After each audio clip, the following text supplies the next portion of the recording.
But if you cannot sit comfortably in the lower middle register and in the low register, forget it. Because you also have to put out sound while you're doing it. But it's negotiating the break that makes the difficulty. Absolutely. Because, I mean, I've seen so many singers fall down in that repertory, and also Handel, which is the Handel contralto, which is the same problem. Mm-hmm. It's getting in and out of the break, of the chest voice and the middle voice. Just that one figure that goes,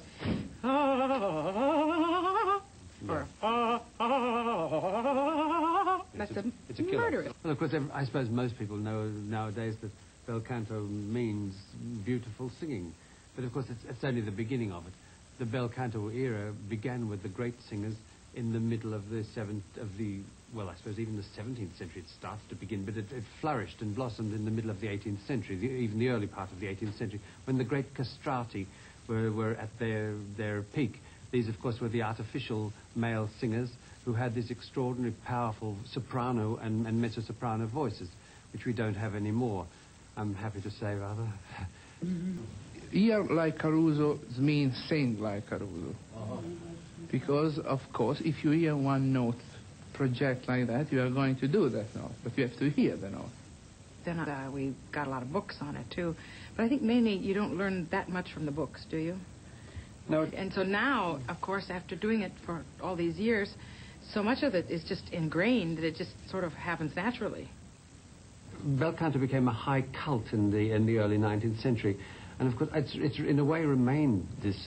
It's a style of singing. It's a very elegant way of singing. It's a way that's very hard to explain in words. It takes a lifetime to learn about. It takes a lifetime to even begin to sing the real bel canto.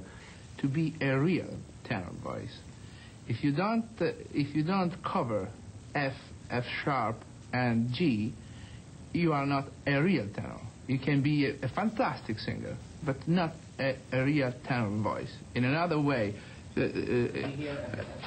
another way, you make that thing like that. Okay. You can do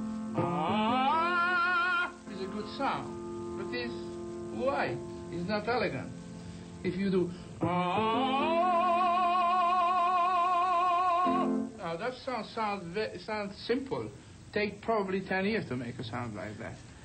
One of the most important things, of course, is the legato singing. And how does one go about singing legato? A singer is an athlete. Generally. Half athlete, half artist. Generally. No, but generally is an athlete. Generally is an athlete because we are pushed. I mean, Luciano, what exercise do you do basically at home?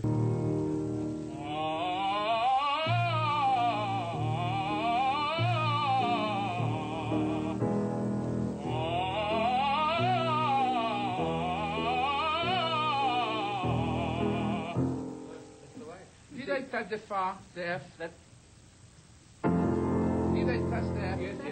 I know. I realized I did open. It was an F. You see, I have a scale that I learned many years ago from my main teacher, which is very good for mezzos or contraltos, which takes you down into your lower register and then brings you back up without bringing up all that weight from the low register. And that is just singing like this.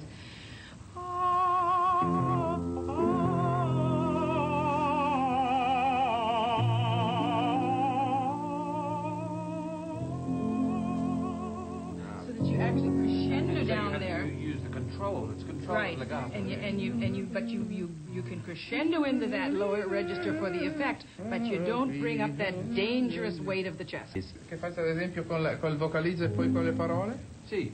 Allora, for example, vocalize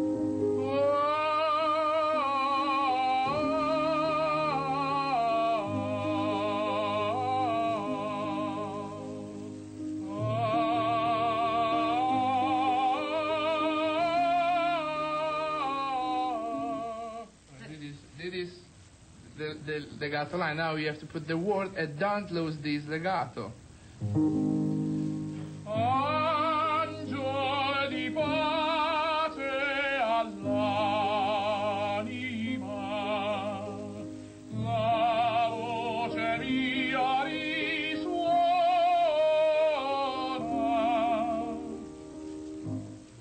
The Voice is something with vibration, and more longer the vibration are, better it is. Keep going up, like I made always the example of a jet which is going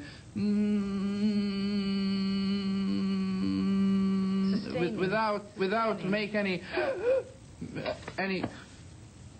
break at interruption. Interruption.